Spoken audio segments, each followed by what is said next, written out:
Welcome to Samba Samba. Enjoy the video.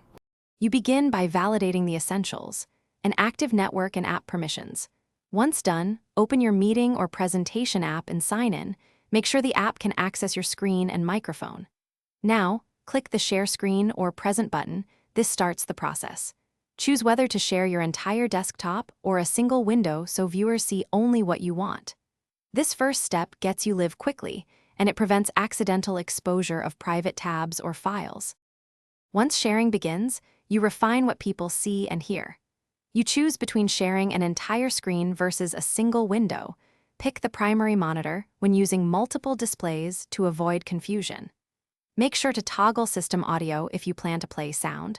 Also enable Optimize for video or animations when showing motion.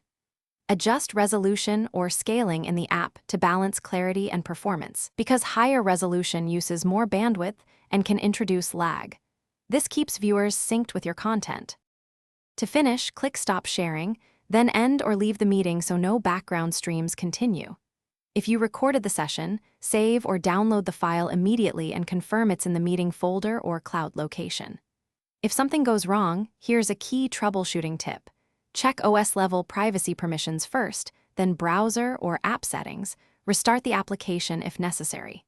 That sequence resolves most issues quickly, and if the problem persists, reboot your laptop to clear lingering drivers or locks.